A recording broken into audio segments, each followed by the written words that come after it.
बादल कटना ही नहीं हो और मैं ज्यादा नहीं बोलूंगी।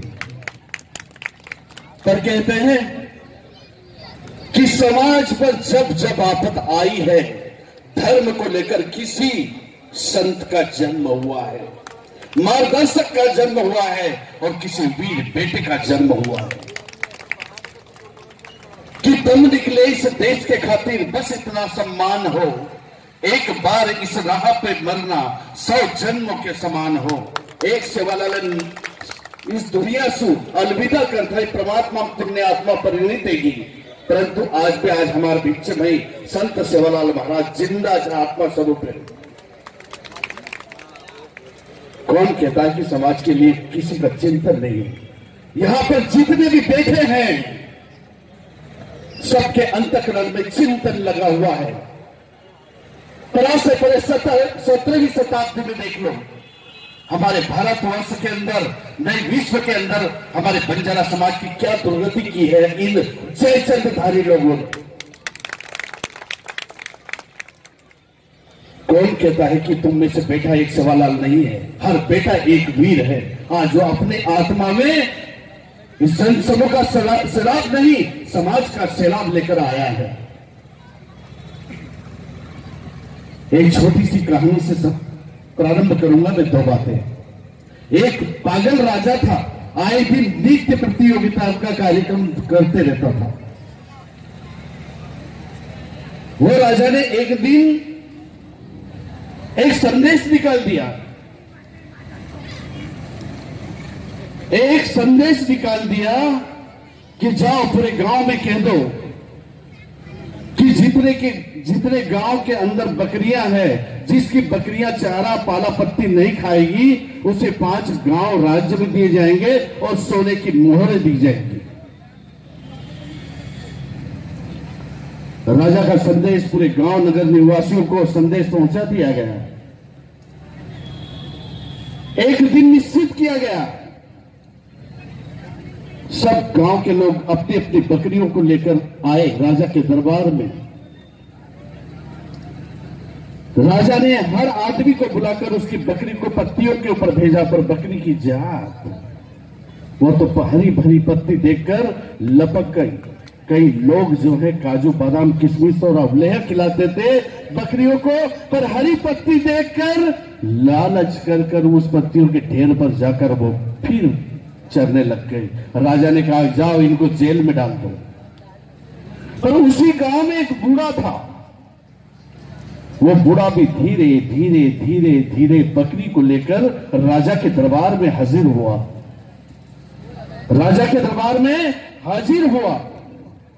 राजा ने कहा कि बूढ़े बाबा, तुम भी अपनी बकरी को जो है पत्ती के ढेर पर छोड़ो, अगर इसने पत्तियां खा ली तो तुम्हें भी जेल में डाल दिया जाएगा। बूढ़े ने कहा कि राजा, उम्र तो हो ही गई है, उम्र तो हो ही गई है, अब जेल से क्या डर। मेरे युवा साथी और यहां पर जितने भी बंजारा समाज के लोग विद्यमान हैं, वो ये बात को गहराई से ले, अंतःकरण से ले, आत्मा से सुने, दिमाग से सुने।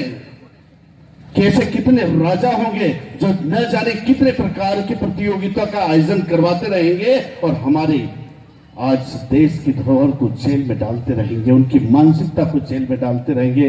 उस बूढ़े ने बकरी को छोड़ा, बकरी ढेर पे गई, परंतु क्या, बकरी ने तो पत्ती को खाना तो खाना, सूंघना भी बेहतर नहीं समझा। राजा घबराया। राजा ने अपने वचन के अनुसार 5 गांव राज्य में उस बूढ़े को दिया और सोने की मोहरें दी। परंतु राजा के मन में एक विचार आ गया कि आखिर ये हुआ कैसे। उस बूढ़े से राजा ने पूछा कि भाई बूढ़े दादा, ये सब लोगों की बकरियों ने पत्तियां खा ली, पर तुम्हारी बकरी ने पत्तियां क्यों नहीं खाई? क्या कारण थी? बोले राजा साहब, सब करामत इस डंडे में। बोले इस डंडे में करामत कैसी है? अब तो मुझे जाते जाते, अब तुम्हें इनाम तो मिल ही गया है, पर जाते जाते बोले इसका रहस्य तो बता दो कि डंडे में करामत क्या है। बोले जब भी बकरी खाने जाती मैं जंगल में रोज ले जाता, ये पत्ती फूल पत्तों को खाती, मैं धड़ाम से एक लठ जमा देता, बकरी भाग जाती। बोले राजा, जब तुमने प्रतियोगिता करवाई तो मेरे हाथ में लठ था, लठ था। बकरी पाले पत्तियों के ढेर को नहीं देख रही थी, केवल मेरे लठ को देख रही थी कि ऐसा नहीं।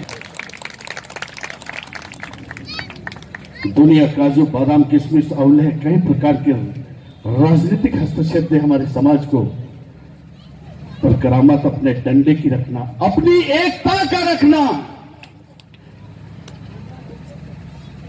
अपनी एकता का रखना। राजनीतिक दृष्टिकोण से लोग हमें कोई भी पागल नहीं बना सकता।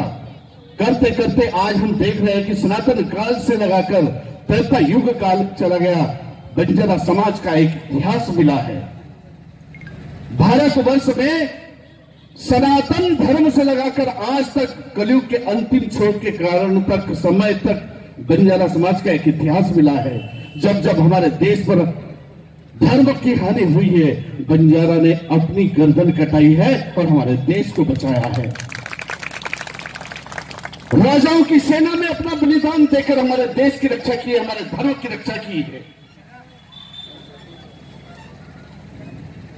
भारत भूमि पर एक इंच भी जयचंद को विजय नहीं होने दिया।